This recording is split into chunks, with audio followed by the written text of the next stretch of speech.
Shalom jemaat Tuhan, bertemu lagi dengan saya Lydia Natalia. Berikut kita akan mengikuti langkah-langkah protokol kesehatan sebelum kita memasuki ruangan ibadah. Dan jangan lupa jemaat Tuhan, selalu gunakan masker dan juga face shield. Tahap pertama, kita akan melalui area bilik steril.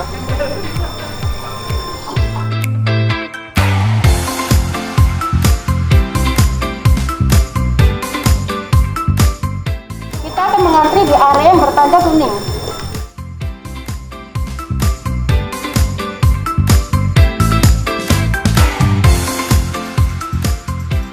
Selanjutnya, kita akan masuk ke ruang bilik sterilisasi. Jangan lupa untuk menutup mata dan lakukan gerakan memutar 1 kali ketika Anda masuk di dalam.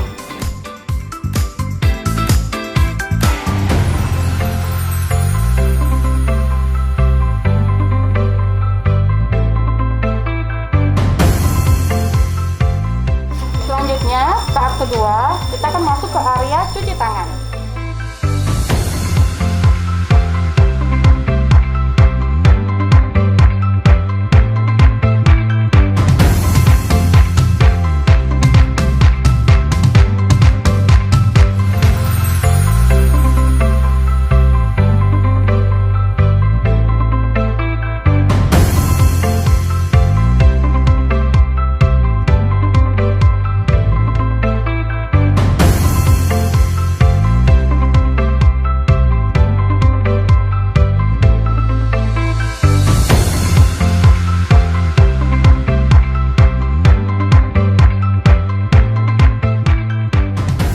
Ketiga, kita akan masuk ke area ukur suhu.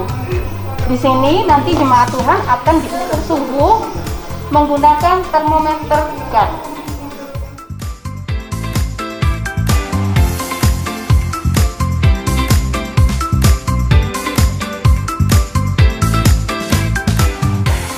Apabila suhu tubuh di atas 37,3, maka dengan berat hati kami memohon kepada jemaat Tuhan untuk bisa beribadah online di rumah saja.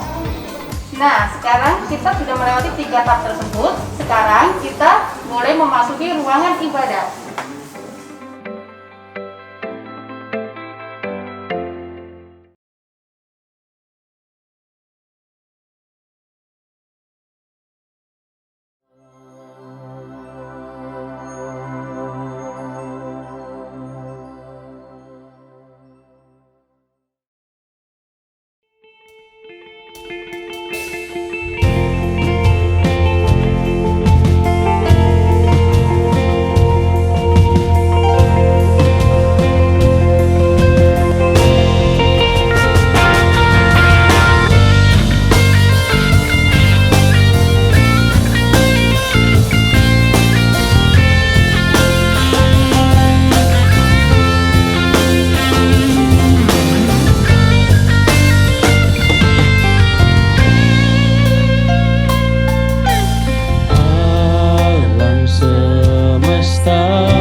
Hari ini Tuhan kami siap untuk menyembah Engkau. Karena kami percaya kami punya Allah yang dahsyat, Allah yang luar biasa, Allah yang layak kami sembah, kami agungkan, Allah yang layak kami tinggikan. Karena itu Tuhan, pada hari ini kami mau bersuka cita, kami mau bersyukur. Karena kebaikan Tuhan dalam kehidupan kami sungguh luar biasa. Terima kasih Tuhan, terima kasih. Sebentar kami memuji Engkau. Di dalam nama Yesus kami sudah berdoa. Haleluya, haleluya. Amin.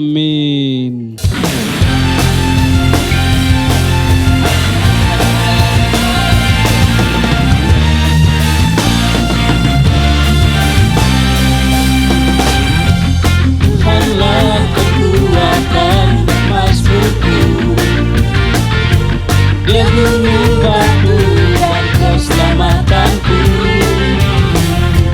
Hanya padamu hatiku percaya, Kaulah menara dan kota perlindungan.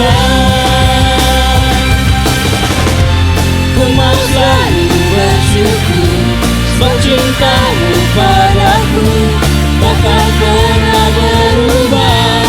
Hatiku percaya, walau bumi bergoncang, gunung-gunung beranjak, namun kasih setiamu tak pergi dariku.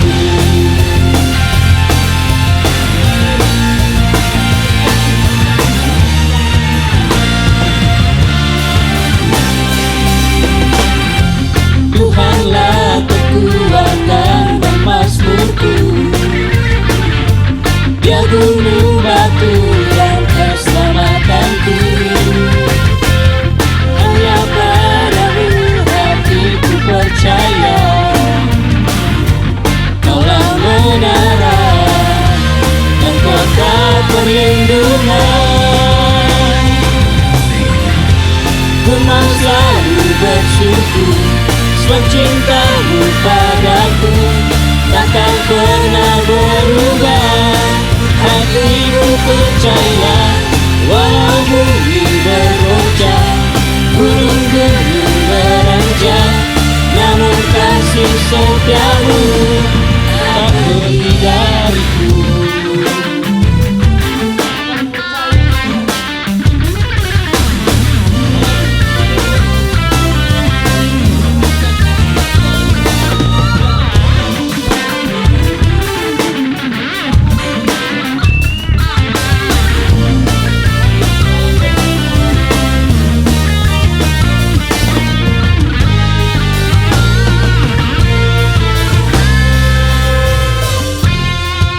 Selalu bersyukur, sebab cintamu padaku takkan pernah berubah. Hatiku percaya, walau bumi bergoncang, gunung-gunung beranjak, namun kasih setiamu tak pergi dariku.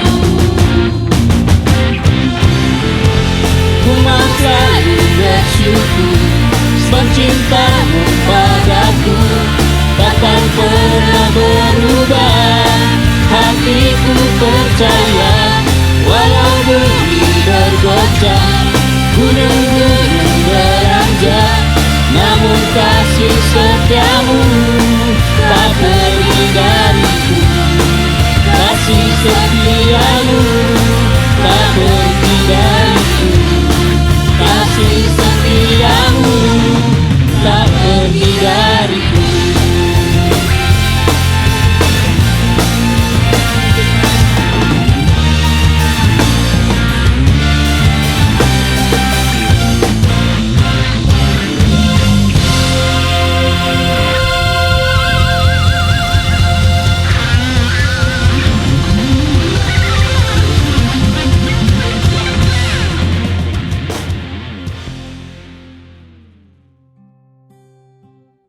Shalom Jemaat Tuhan, selamat hari Minggu untuk kita sekalian.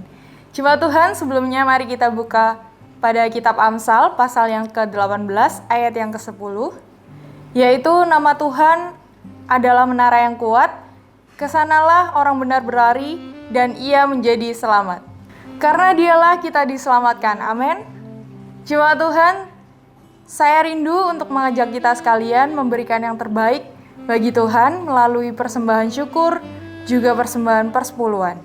Maka dari itu, mari kita berdoa. Tuhan, terima kasih Tuhan atas berkat-Mu Tuhan. Sebentar kami akan memberikan persembahan Tuhan. Kiranya Tuhan Engkau memberkati tangan-tangan yang akan memberikan persembahan Tuhan. Terima kasih Tuhan Yesus, terima kasih. Kami mengucap syukur dalam nama Tuhan Yesus. Haleluya. Amin. Jemaat Tuhan, untuk persembahan syukur dapat diberikan pada rekening di bawah ini. Dan persembahan persepuluhan dapat diberikan pada rekening di bawah ini. Terima kasih atas persembahan syukur juga persembahan persepuluhan Bapak, Ibu, dan Saudara sekalian. Sekarang saatnya kita untuk mempersiapkan diri untuk mendengarkan kebenaran firman-Nya. Tuhan Yesus memberkati.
Tuhan, Bapak Ibu Saudara sekalian yang Tuhan kasihi, selamat bertemu lagi dalam ibadah kita pada minggu hari ini.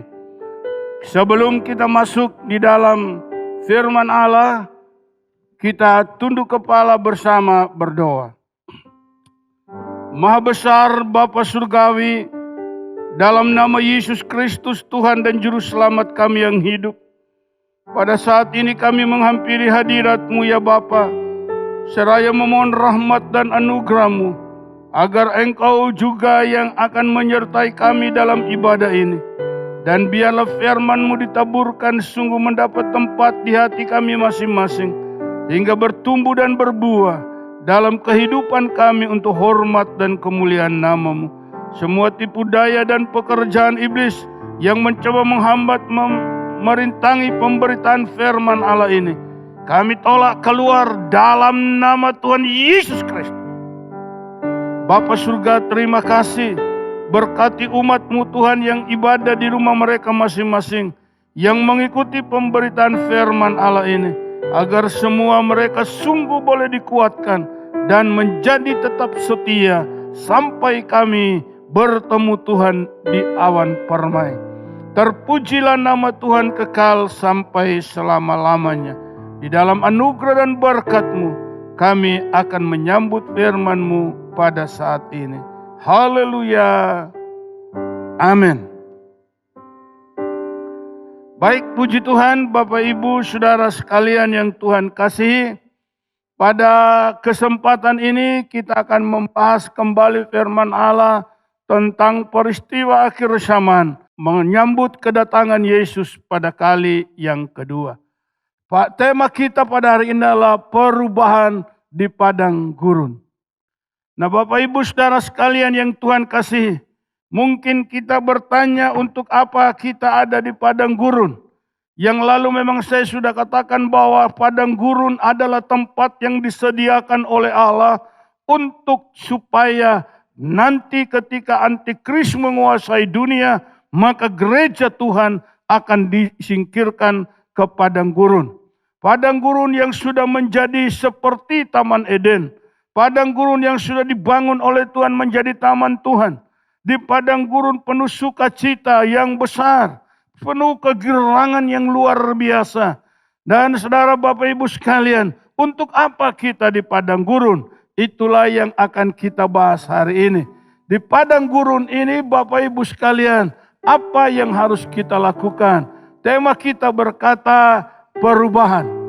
Di padang gurun itu akan alami perubahan yang besar. Nah, Bapak Ibu Saudara sekalian, apa yang harus berubah? Mari kita baca di dalam Bilangan pada pasal yang ke-11 ayat 4 sampai dengan ayat yang ke-6. Bilangan 11 ayat 4 sampai yang ke-6. Orang-orang bajingan yang ada di antara mereka kemasukan nafsu rakus. Dan orang Israel pun menangislah pula serta berkata, siapakah yang akan memberi kita makan daging? Oh, bangsa Israel menangis di padang gurun karena mereka ingin makan daging. Siapakah yang akan memberi kita makan daging? Terus kita teringat kepada ikan yang kita makan di Mesir. Mereka teringat kepada Mesir karena di sana ada ikan yang mereka makan dengan tidak membayar apa-apa. Terus dengan tidak bayar apa-apa, kepada mentimun dan semangka, bawang pre, bawang merah, dan bawang putih. Tetapi sekarang kita kurus kering, tidak ada sesuatu apapun, kecuali mana ini saja yang kita lihat. Ya, Bapak Ibu Saudara sekalian yang Tuhan kasih, kita lihat bangsa Israel waktu mereka berada di padang gurun. Mereka sudah dibebaskan oleh Allah dengan kekuatan yang begitu hebat. Dengan diadakannya 10 belah di Mesir. Ketika bangsa Israel keluar dari Mesir, lalu setelah mereka sudah berada di padang gurun, ternyata apa yang kita lihat di sini, tubuh mereka di padang gurun, tetapi hati mereka masih di Mesir. Ini yang mengerikan. Bapak Ibu Saudara sekalian yang Tuhan kasihi, Hanya tubuhnya yang ada di padang gurun. Tetapi hatinya masih terikat oleh Mesir. Hatinya masih menikmati Mesir. Bapak Ibu Saudara sekalian yang Tuhan kasih, inilah sebabnya kenapa gereja harus dibawa terlebih dahulu ke padang gurun. Agar di padang gurun inilah gereja dibangun oleh Tuhan untuk alami sebuah perubahan. Apa yang harus berubah itu hati. Agar supaya gereja tidak lagi terikat oleh perkara-perkara duniawi. Agar jangan sampai gereja ada di padang gurun, tetapi hati mereka masih terikat oleh kenikmatan dunia. Itulah tujuannya kenapa gereja harus dibawa ke padang gurun terlebih dahulu. Untuk supaya mereka dimurnikan di sini. Mungkin secara lahir sudah tidak lagi melakukan dosa. Tetapi Yesus berkata, kalau seorang pria melihat seorang gadis lalu tergerak syahwatnya, maka dia telah berdosa di dalam hatinya. Secara lahir ia tidak melakukan hubungan badan. Tetapi kalau menginginkan dan tergerak syahwat, maka dia sudah berdosa. Nah, Bapak Ibu Saudara sekalian yang Tuhan kasihi, berada di padang gurun, tetapi hati tetap di Mesir. Demikian pun gereja. Itu sebabnya gereja harus dimurnikan. Dan tempat pemurnian adalah padang gurun. Tetapi padang gurun bukan lagi seperti bangsa Israel. Tapi padang gurun di sini sudah diciptakan oleh Allah. Seperti taman Firdaus. Seperti taman Allah. Yang penuh sukacita besar. Agar mereka melupakan perkara-perkara duniawi. Agar mereka melupakan kenikmatan-kenikmatan daging di dunia ini. Nah, Bapak Ibu Saudara sekalian, kita lihat di dalam Bilangan 14 ayat 2 sampai 6. Bilangan 14 ayat 2 sampai 6. Bersungut-sungutlah semua orang Israel kepada Musa dan Harun, dan segenap umat itu berkata kepada mereka, kiranya kami mati di tanah Mesir atau di padang gurun ini. Mengapakah Tuhan membawa kami ke negeri ini supaya kami tewas oleh pedang dan istri serta anak-anak kami menjadi tawanan? Bukankah lebih baik kami pulang ke Mesir? Dan mereka berkata seorang kepada yang lain, baiklah kita mengangkat seorang pemimpin lalu pulang ke Mesir. Bapak Ibu Saudara sekalian yang Tuhan kasih. Jadi kita melihat bahwa benar-benar hati bangsa Israel itu masih terikat oleh Mesir. Karena itulah mereka dibawa oleh Tuhan ke padang gurun. Agar supaya mereka melupakan Mesir. Tetapi iblis mencegat umat Allah ini. Agar supaya tidak bisa masuk tanah perjanjian. Dan kita lihat bahwa ada begitu banyak ratusan ribu umat Israel yang berumur 20 tahun ke atas, semua habis di padang gurun. Tetapi padang gurun di sini lain. Saudara Bapak Ibu sekalian, ketika gereja di bawah padang gurun ini sudah dipersiapkan oleh Allah. Di sini penuh sukacita, berbeda dengan padang gurun waktu bangsa Israel ada di sana. Di sini ada sukacita, di sini ada kegirangan yang besar. Di sinilah gereja dibangun oleh Tuhan. Di sinilah gereja harus alami perubahan yang besar, yaitu mereka harus melupakan perkara-perkara daging. Mereka harus melupakan perkara-perkara duniawi. Bapak Ibu Saudara sekalian, saat-saat ini mungkin kita terus berjuang mencari nafkah, berlomba mencari mengumpulkan harta. Tetapi saya beritahu, Anda tidak mengapa. Bekerja dengan keras, mengumpulkan harta makin banyak dan banyak. Tetapi saya ingin ingatkan, jangan sampai lupa waktu ibadah. Jangan sampai lupa waktu doa. Jangan sampai lupa waktu pelayanan. Karena kita sudah berada di ujung pada akhir zaman. Gereja sebentar kalau akan diangkat oleh Allah, kalau gereja sudah dibawa ke padang gurun, maka semua harta yang kita kejar, semua harta yang kita kumpulkan, semua harta yang kita harapkan, semuanya akan tertinggal. Tidak ada sepotong pun yang dapat kita bawa, kecuali pakaian yang ada di badan kita.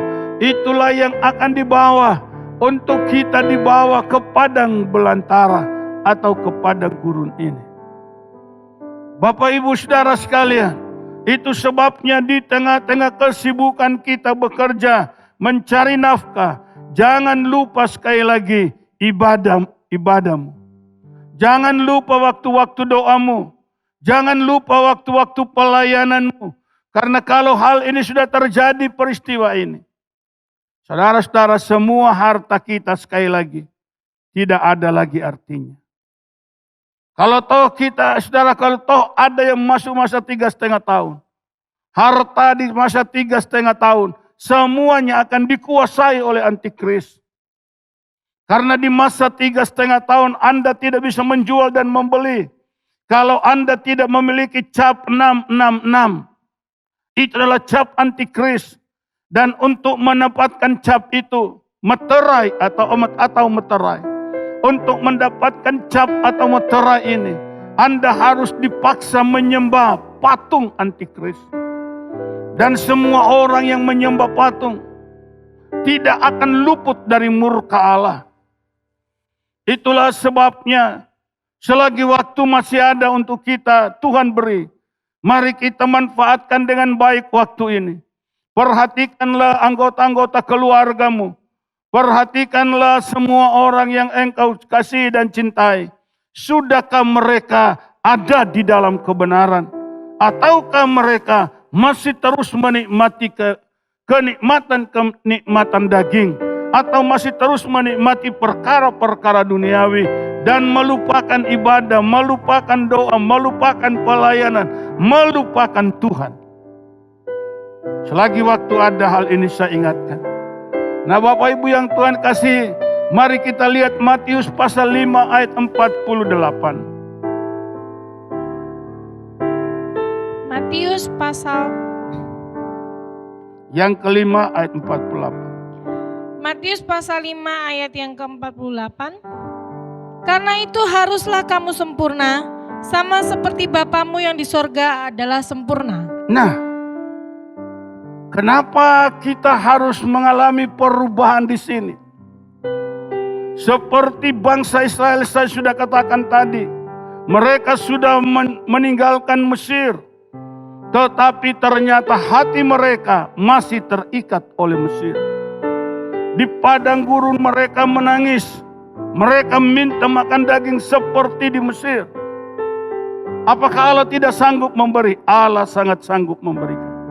Tetapi Allah sementara membentuk iman mereka, agar supaya mereka betul-betul di padang gurun itu bergantung kepada Allah. Itu maksudnya. Tetapi bangsa Israel, karena hati mereka masih terikat oleh Mesir, maka mereka berontak. Mereka mulai umpamakan padang gurun dan Mesir. Dan mereka ingin kembali ke Mesir. Sampai-sampai peristiwa Bilangan 14. Itu adalah peristiwa ketika 40 hari mereka mengintai Yeriko, lalu membawa laporan yang sebagian besar berkata, di sana orangnya ganas, bisa makan orang. Yang menjaga Yeriko itu orangnya tinggi-tinggi besar, raksasa, dan kita tidak mungkin bisa masuk ke sana. Maka menangislah umat Israel. Karena para pengintai berkata, kita di depan mereka hanya seperti belalang, sementara mereka raksasa. Mereka menangis dan mereka mencari seorang pemimpin untuk kembali ke Mesir. Bapak Ibu Saudara sekalian yang Tuhan kasih. Padahal tujuan Allah membawa mereka ke padang gurun, supaya mereka bisa melupakan Mesir. Dan mereka bergantung penuh kepada Allah. Demikianlah gereja di sini. Saudara-saudara, tujuan Allah agar supaya gereja dijamin oleh Allah di sini dengan sukacita yang besar, dengan damai, agar supaya gereja melupakan perkara-perkara duniawi. Seperti Israel melupakan Mesir, tapi mereka tidak bisa melupakan Mesir. Nah saudara, oleh karena apa? Tujuan Allah adalah supaya gereja itu sempurna. Artinya kenapa? Karena gereja itu belum sempurna. Gereja ini sudah hidup kudus, tetapi bukan berarti sempurna. Kesempurnaan baru terjadi di sini. Disinilah terjadi perubahan yang besar, di mana perempuan itu atau gereja Tuhan sungguh-sungguh sudah meninggalkan perkara-perkara duniawi, melupakan perkara-perkara duniawi. Hati gereja hanya berisi firman dan kemuliaan Tuhan. Disinilah gereja hidup kudus. Disinilah gereja disempurnakan oleh Allah. Kenapa? Tanpa sempurna kita tidak bisa berjumpa dengan Allah. Karena Allah itu sempurna. Maka Matius pasal 5 ayat 48 berkata, hendaklah kamu sempurna karena Bapa di surga sempurna adanya. Maka kesempurnaan itu terjadi di area ini. Nah Bapak Ibu Saudara sekalian yang Tuhan kasihi, oleh sebab itu mari kita sekalian mulai menanggalkan perkara-perkara daging, mulai menanggalkan keinginan-keinginan keduniawian. Apa sih perkara-perkara daging yang harus kita tinggalkan?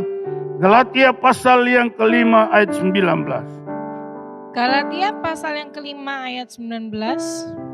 Perbuatan daging telah nyata. Inilah perbuatan daging yang harus kita lupakan, yang harus kita tinggalkan.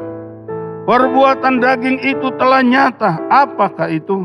Yaitu percabulan, kecemaran, hawa nafsu, penyembahan berhala, sihir, perseteruan, perselisihan, iri hati, amarah, kepentingan diri sendiri, percideraan, roh pemecah, kedengkian, kemabukan, pesta pora, dan sebagainya. Terhadap semuanya itu kuperingatkan kamu. Terhadap semuanya itu, semua keinginan daging tadi, kata Paulus, kuperingatkan kamu. Seperti yang telah kubuat dahulu. Dulu juga Paulus seperti itu.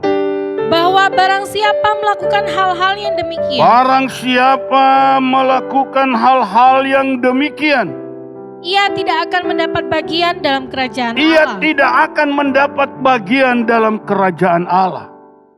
Itulah sebabnya Bapak Ibu sekalian, padang gurun ini penting sekali. Karena di padang gurun inilah perubahan itu harus terjadi.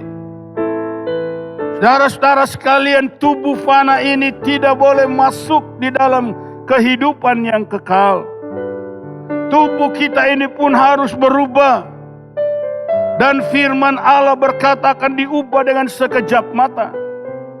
Bapak Ibu Saudara sekalian yang Tuhan kasihi, keinginan-keinginan daging atau perbuatan-perbuatan daging yang telah nyata, yaitu percabulan, kecemaran, hawa nafsu, penyembahan berhala, sihir, perseteruan, perselisihan, iri hati, amarah, kepentingan diri sendiri, percideraan, roh pemecah, kedengkian, kemabukan, pesta pora, dan sebagainya.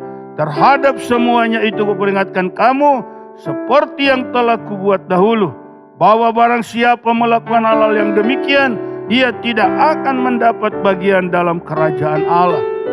Mari kita introspeksi diri kita. Bapak Ibu Saudara sekalian yang Tuhan kasih, diharapkan agar supaya selama 3,5 tahun di padang gurun ini tidak ada lagi sedikit pun keinginan-keinginan daging yang akan menguasai kita. Kenapa? Karena kalau kita masih mempunyai keinginan-keinginan daging, maka kita tidak mendapat bagian dalam kerajaan Allah. Mari kita perhatikan dengan baik. Karena itu padang gurun ini penting. Karena disinilah terjadinya perubahan-perubahan ini. Di mana kita akan menjadi baru. Betul-betul yang lama itu berlalu. Dan yang baru itu terbit. Saudara-saudara, yang lama, yang tidak dikehendaki oleh Allah, benar-benar kita tinggalkan di bumi ini. Ketika kita masuk padang gurun, di sini kita dibentuk, dimurnikan oleh Allah. Agar supaya kita menjadi sempurna. Seperti Bapa di surga sempurna adanya. 1 Korintus 15 ayat 50. 1 Korintus 15 ayatnya yang ke-50.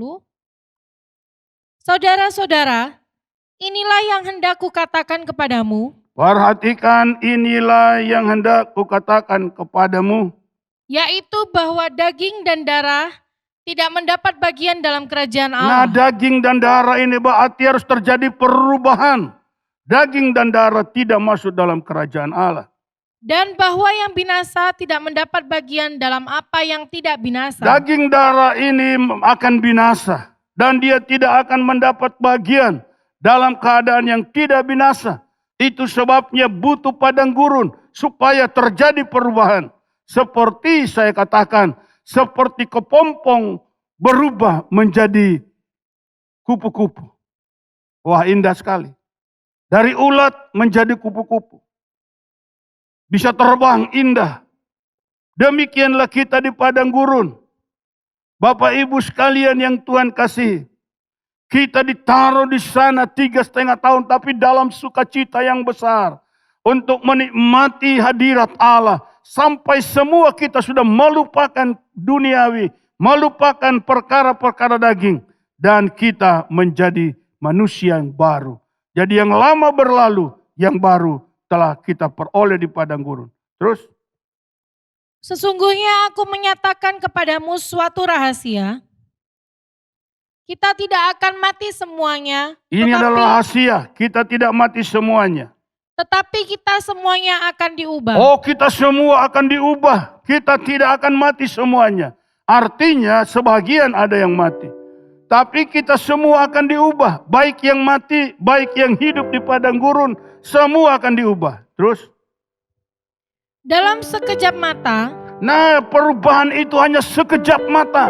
Tidak membutuhkan waktu yang lama. Kita akan lihat terus. Pada waktu bunyi nafiri yang terakhir. Oh, perubahan itu saudaraku, itu pada bunyi nafiri terakhir. Sebab nafiri akan berbunyi dan orang-orang mati akan dibangkitkan dalam keadaan yang tidak dapat binasa dan kita semua akan diubah. Nah, saudara, ketika nafiri Allah berbunyi, maka mereka yang mati bangkit terlebih dahulu dalam sebuah kehidupan yang baru yang tidak akan binasa. Lalu yang hidup di padang gurun diubah dengan sekejap mata. Terus? Karena yang dapat binasa ini harus mengenakan yang tidak dapat binasa. Nah, yang dapat binasa ini harus mengenakan yang tidak dapat binasa. Dan yang dapat mati ini harus mengenakan yang tidak dapat mati. Artinya bahwa harus terjadi perubahan. Terus? Dan sesudah yang dapat binasa ini mengenakan yang tidak dapat binasa, dan yang dapat mati ini mengenakan yang tidak dapat mati, maka akan genaplah firman Tuhan yang tertulis. Nah, disinilah baru terjadi penggenapan firman Allah. Terus? Maut telah ditelan dalam kemenangan. Saudaraku yang Tuhan kasih. Luar biasa. Ketika trompet Allah berbunyi, kita lihat orang-orang yang terangkat setelah trompet Allah berbunyi. Bapak Ibu Saudara sekalian yang Tuhan kasih. Ketika trompet Allah ini berbunyi, firman Allah berkata mereka yang mati bangkit. Lalu memakai tubuh yang baru. Tubuh yang tidak binasa. Memakai yang tidak mati. Bapak Ibu sekalian, demikian juga yang di padang gurun. Mereka juga dirubah dengan sekejap mata. Tidak membutuhkan waktu yang lama. Ketika trompet itu berbunyi, Bapak Ibu Saudara sekalian yang Tuhan kasih, maka perubahan dengan sekejap mata terjadi. Tubuh yang fana ini menjadi tubuh yang mulia. Pakaian-pakaian kita berubah. Pakaian yang fana ini akan tertinggal. Dan kita akan memakai jubah kemuliaan. Ini satu peristiwa yang begitu hebat. Ini satu peristiwa yang begitu dahsyat. Bapak Ibu Saudara sekalian yang Tuhan kasih. Oleh karena itu saya harapkan agar semua orang percaya. Untuk memperhatikan iman pengiringannya kepada Tuhan. Mulai hari ini dan seterusnya dengan sungguh-sungguh. Kita kembali ke gambar dasar kita. Nah Bapak Ibu sekalian. Karena itu saya katakan tadi.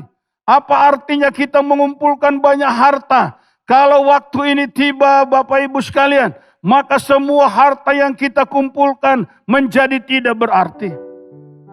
Atau mungkin orang dengan hartanya dia masuk di masa 3,5 tahun antikris. Maka dia pun tidak bisa menikmati harta itu. Kenapa? Karena di masa antikris berkuasa.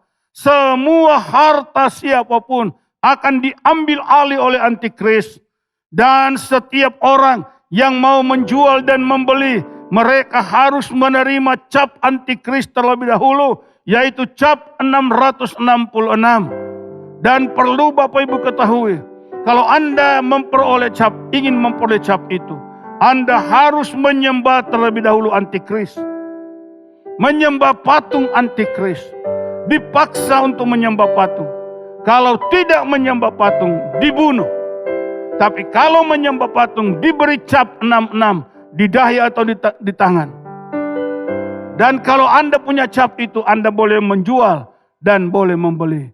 Tetapi saya beritahu, masanya cuma 3,5 tahun. Di mana dunia dikuasai oleh antikris.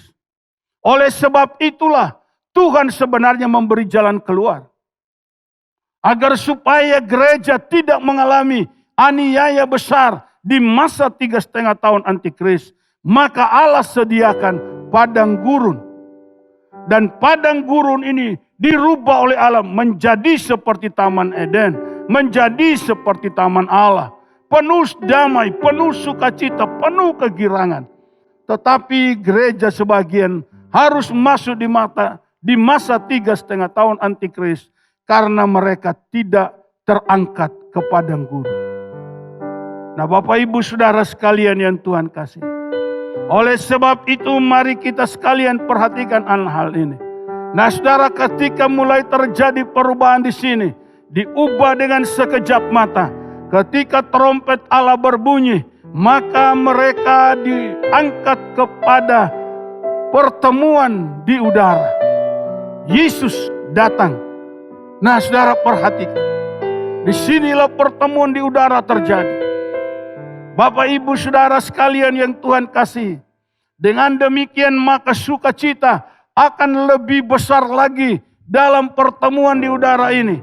Karena selama ini kita tidak melihat Yesus muka dengan muka.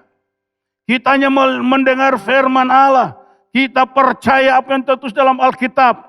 Tetapi di sini kita akan berjumpa muka dengan muka. Karena itu sukacita pasti luar biasa. Sukacita meledak lebih dari sukacita di padang gurun.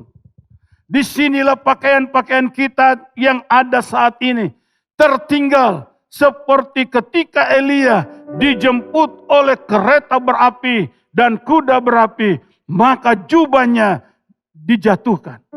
2 Raja-Raja 2 ayat 11 sampai 14. 2 Raja-Raja 2 ayat 11 sampai 14. Sedang mereka berjalan terus sambil berkata-kata, tiba-tiba datanglah kereta berapi dengan kuda berapi memisahkan keduanya. Lalu naiklah Elia ke sorga dalam angin badai. Ketika Elisa melihat itu, maka berteriaklah ia, Bapakku, Bapakku, kereta Israel dan orang-orangnya yang berkuda. Kemudian tidak dilihatnya lagi, lalu direnggutkannya pakaiannya dan dikoyakannya menjadi 2 koyakan. Sesudah itu dipungutnya jubah Elia yang telah terjatuh, lalu ia berjalan hendak pulang dan berdiri di tepi Jadi sungai kita Yordan. lihat bahwa jubah Elia telah terjatuh.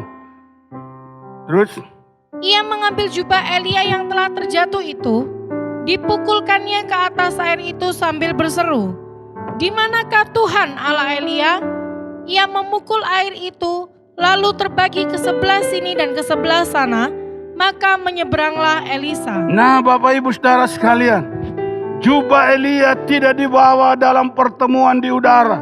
Tapi ketika dia dijemput oleh kereta berapi dan kuda berapi, maka jubah itu terjatuh.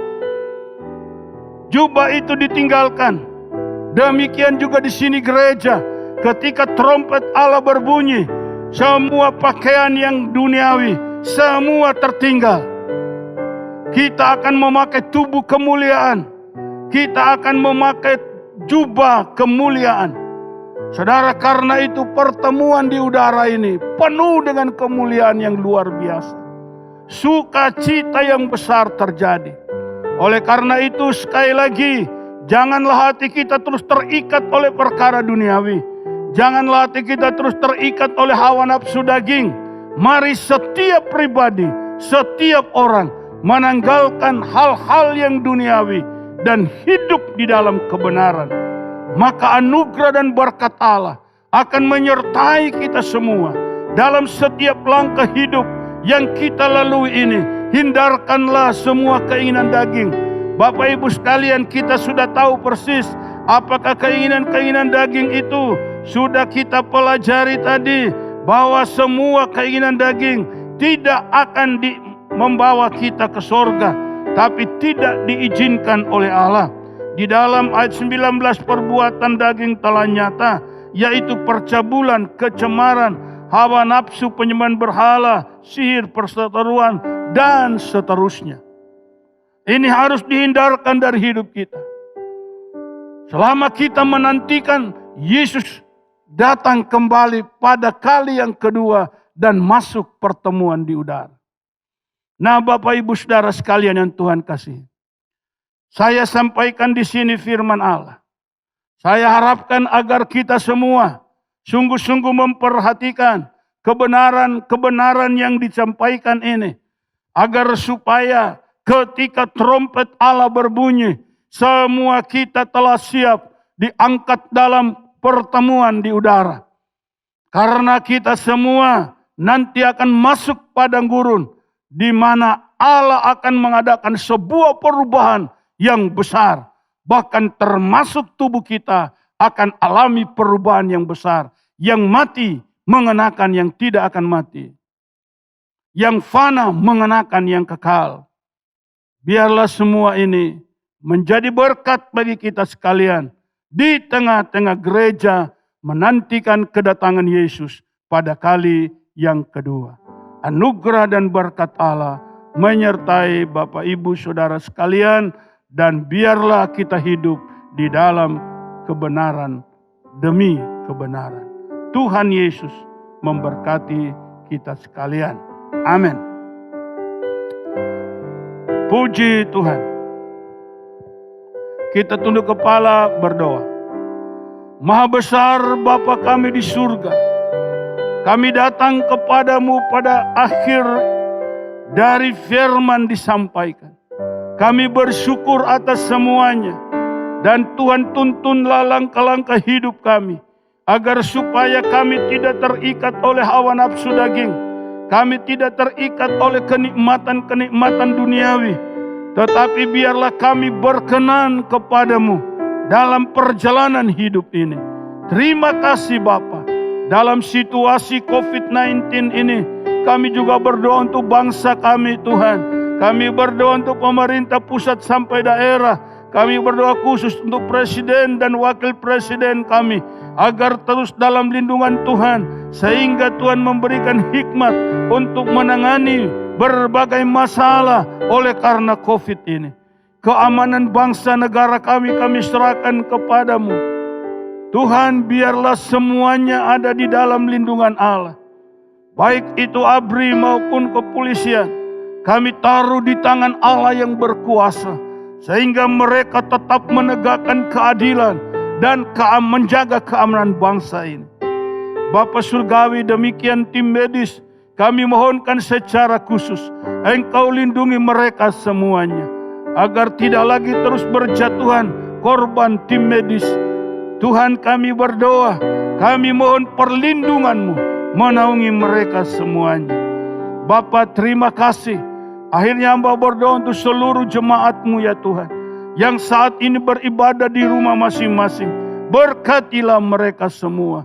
Tuntun langkah-langkah hidup kami, agar tidak seorang pun di antara kami tertinggal, tapi semua kami akan dibawa ke padang gurun dan lalu selanjutnya masuk dalam pertemuan di udara. Terpuji-pujilah nama-Mu Bapa, kekal sampai selama-lamanya. Di dalam anugerah dan berkat Allah, hamba mohonkan kasih-Mu untuk seluruh jemaat-Mu, setiap umat-Mu yang mendengar firman ini, supaya mereka diberkati. Dalam nama Yesus. Haleluya. Amin. Informasi pada minggu ini yaitu yang pertama, berdasarkan protokol kesehatan dan aturan pemerintah mengenai tempat ibadah, maka gereja lokal kita telah memberlakukan penataan ruang di mana dalam satu kali ibadah hanya dapat dihadiri oleh 70 orang saja.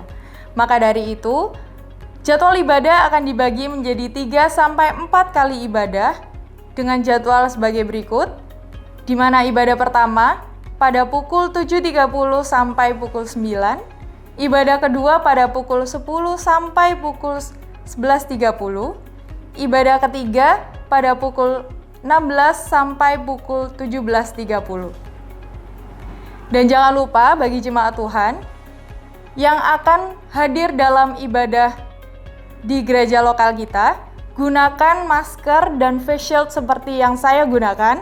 Jangan lupa untuk segera mendaftarkan diri pada sekretariat gereja melalui Ibu Yohana Bega dan Ibu Lydia Natalia. Bagi jemaat Tuhan yang sedang sakit maupun anak-anak dan bagi jemaat Tuhan yang tidak menggunakan masker, mohon maaf tidak dapat mengikuti ibadah di gereja lokal. Namun jangan khawatir, tetap ada ibadah online dan jemaat Tuhan dapat beribadah di rumah masing-masing. Jangan khawatir jemaat Tuhan, bagi jemaat Tuhan yang tidak memiliki face shield seperti yang saya gunakan, gereja telah menyediakan dengan harga satuannya Rp35.000. Untuk informasi yang kedua, yaitu untuk ibadah online hari Minggu, doa malam dan juga renungan harian, tetap ada di channel GPI Elozai. Jadi jemaat Tuhan jangan khawatir, karena jemaat Tuhan tetap dapat beribadah. Untuk informasi yang ketiga, Bapak dan Ibu tidak perlu khawatir, karena sekarang ibadah online dari gereja anak sudah ada. Maka dari itu, anak-anak dapat beribadah online di rumah masing-masing. Itulah informasi untuk minggu ini. Sekali lagi jangan lupa untuk jemaat Tuhan segera mendaftarkan diri untuk mengikuti ibadah Perjamuan Kudus pada tanggal 5 Juli 2020 dan sampai kita berjumpa pada ibadah minggu depan. Tuhan Yesus memberkati. Puji Tuhan, Bapak Ibu Saudara sekalian yang Tuhan kasihi.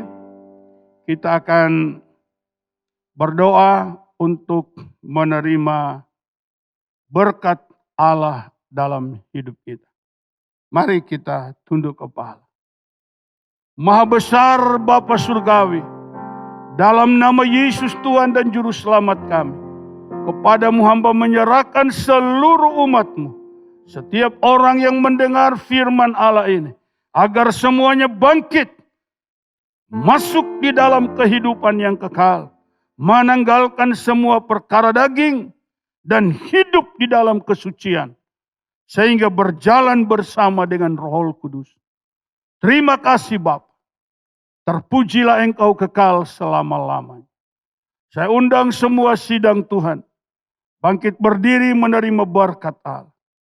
Maka sekarang anugerah berkat dari Allah Bapa kita di sorga, kasih sayang dari Yesus Kristus Gembala Agung, Tuhan dan Juru Selamat kita sekalian, serta kekuatan dan pertolongan Roh Kudus senantiasa menyertai sepanjang langkah hidup kita.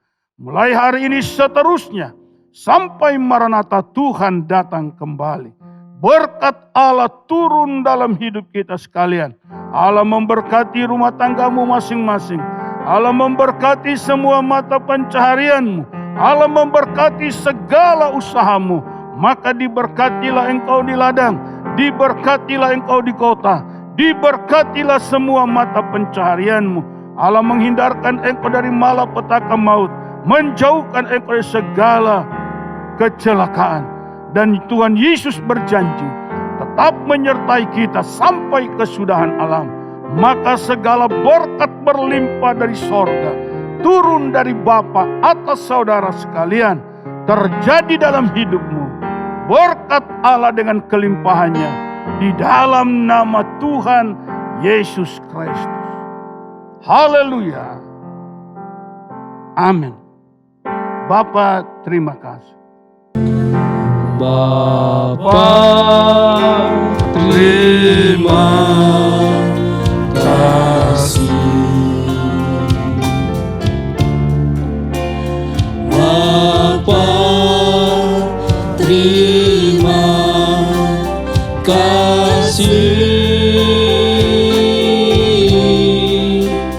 Bapa di dalam surga, ku berterima kasih.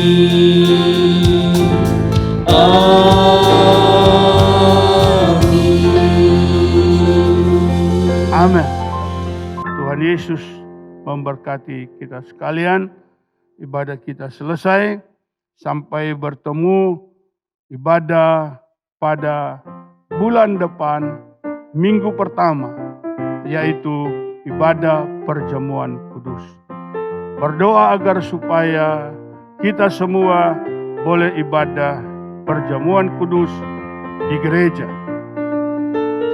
Ibadah kita dibagi dalam paling sedikit 3 bagian. Bagian pertama dari 7:30 sampai jam 9 pagi. Yang kedua, ibadah kedua dari jam 10 sampai 11:30 siang. Ibadah ketiga jam 4 sampai 5:30 sore. Bapak Ibu diharap untuk mendaftar agar supaya bisa diatur dengan baik dari sekretariat. Karena kursi kita mengikuti protokol kesehatan, berjarak 1,5 meter dari satu kursi ke kursi yang lain. Sehingga gereja kita hanya muat 75 kursi. Jadi hanya 75 orang sekali ibadah. Oleh karena itulah Bapak Ibu mendaftar supaya bisa diatur dengan baik, sehingga tidak terjadi pengumpulan jemaat bergerombol di gereja. Kalau ibadah pertama mungkin lebih 5 orang, lebih 10 orang, maka lebih dari 75 orang akan dipindah ke ibadah kedua. Kalau ibadah kedua juga lebih dari 75 orang akan dipindah ke ibadah ketiga. Jadi Bapak Ibu, itu sebabnya harapan kami supaya semua dapat mendaftar. Apakah ibadah Anda mengikuti ibadah pertama, atau mengikuti ibadah kedua, atau mengikuti ibadah ketiga. Tolong itu yang kami harapkan kepada Bapak Ibu, Saudara sekalian, sehingga ibadah kita benar-benar dapat mengikuti protokol kesehatan yang dianjurkan oleh pemerintah, karena gereja kita sudah dilayakkan untuk mengadakan kebaktian, karena sudah dikunjungi oleh tim dari kepolisian, Satgas di kampung gereja kita, bahkan RT, semua ikut datang melihat, dan mereka memberikan keluasan untuk kita mengadakan kebaktian, tapi tetap mengikuti protokol kesehatan. Puji Tuhan, Tuhan memberkati kita sekalian, sampai bertemu pada minggu pertama ibadah perjamuan kudus kita di gereja. Tuhan memberkati. Tambahan pengumuman, yang tidak bisa ikut ke gereja masih tetap bisa mengikuti mungkin live streaming. Kita usahakan pada minggu pertama atau tetap online. Kita bisa nanti ada, karena tim dari multimedia akan mengatur semuanya. Kalau tidak bisa langsung live streaming, maka tetap online. Karena itu Bapak Ibu yang lain yang mungkin badan kurang enak, kurang sehat, jangan paksakan ke gereja. Karena memang juga melalui protokol kesehatan tidak boleh. Jadi yang kurang sehat badan harus tinggal di rumah. Dan lebih khusus yang sudah umur 60 tahun ke atas. Tuhan Yesus memberkati. Amin.